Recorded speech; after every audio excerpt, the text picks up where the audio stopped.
Today marks the 11th year that Mike Brown was unalived by Officer Daren Wilson. The community was in outrage. Black Lives Matter was born. Protests were sparking everywhere, and the whole world's eyes was on Mike Brown and Daren Wilson's story on how this became to be. Despite the witness who came forth and said that they saw what happened, that Daren Wilson, the officer, struggled and tussled with Mike Brown, that Mike Brown did not have a weapon, Mike Brown's body sat in the streets for 4.5 hours before even being picked up. Daren Wilson was not charged with any crimes, and the community was in an outrage. But who was Mike Brown? We never really got to see. On August 9th, 2014, Mom was in her room watching TV, and she was like, the policeman just killed Mike Brown. Ferguson, like, that's like right next door to us. Like, what happened? Like, what's going on? They called my mama's phone, and she answered the phone. She was like, okay, I give him the phone. He jumped up off the couch and was like, the police killed my son.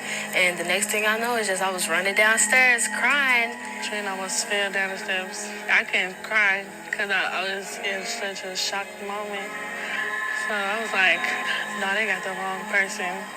So I went out there and all I could see was smoke. And then I seen a whole line of men. It was like they had on all costumes with a shield in front of them with their guns in their hand pointed at us. That's when everything happened. The day I became an activist, the day I became a true protester, this is what I want to do. Almost everybody knew Michael Mike. Everybody was cool with him because most people knew how he was. He was just a loving person. He was like a brother to everybody. He was my role model, I'm not even gonna lie. My brother, he graduated and he was finna go to college. He treated people how he wanted to be treated. He always, always helped, always laughed. He never was one of those people you would never see him frown or be sad. He always used to mess with people. Like, he'd prank you while you sleep, or he'd prank you while you woke. I would sleep on the couch, and when I sleep, I snore, so my mouth was open. And he took a bottle of hot sauce and put it all in my mouth. I slept through it. I slept through everything. And when I woke up, I started tasting hot sauce. It's best for me to think of the good times instead of, that one bad time of me seeing him laying on the ground that long. In order to heal, you need to, release some of the bad memories. And that was one of the memories that I released. And I try to keep, out of my mind and just focus on the happy times we had with each other and the happy thoughts,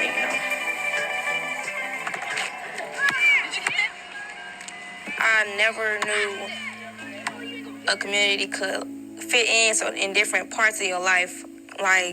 Mama Cat, she's a very good cook, and you would have never just found that out just walking down the street. You found that there's a good cook. You found that my mother's going for U.S. Senator. You found out that Michael Brown's actual family is really outgoing. You wouldn't just see that walking down the street, or you wouldn't have heard that just on the media. You have to actually be there. And it's like everybody that came together, they all have a different story, a different powerful story. And behind their words is you can hear the pain, you can hear they're trying to tell you something. You don't hear it, you don't see it. And so everyone's trying to make that more visible. That could have been me. I feel like that just because it wasn't, I was able to go out there and fight back. I would want the world to come out and fight. Just knowing that boy got laid down on the ground for nothing. I learned that to them, I'm a kid and I don't mean nothing. But if I get caught out there, like when I got arrested, it was a whole different level. They treated me like I was a grown-up. I told him I was 15 years old. He didn't even write it down. He didn't even believe me. He said I was lying. Whenever, I'm fighting back, I'm a kid. But then if I fight back too hard while I'm getting their attention, I'm grown and I'm going to jail. After all of this had happened, I didn't feel like I had like a safe place or anywhere to talk about this because I felt like because I was young, I didn't have a voice. So I couldn't tell people really how I felt about it and how I feel about everything that's going on in this community. Just like I didn't know, and I'm an insider, you know, most people don't know like what really happened. I think if they speak up and tell their story, more and more and more and more and more people are going to get involved and try to help with the movement. This ain't just going to be our generation. It's going to be another generation after us. And if we don't stop it now, then it's going to be continuous. Don't let anybody tell you not to speak up because you deserve to have a say. You're not alone. Like, I'm with you. I'm behind you. Everyone that I know, like, we want to help. I want you to help us. Like, coming together is probably the biggest thing we could do right now. For me to be able to speak the truth and tell the truth about my brother, I'm just very relieved and just, like, my spirit is uplifted because now I don't have to sit there and hold these things in. For your glory, I will do anything just to see you, to behold you as my king. Tell everybody how you feel.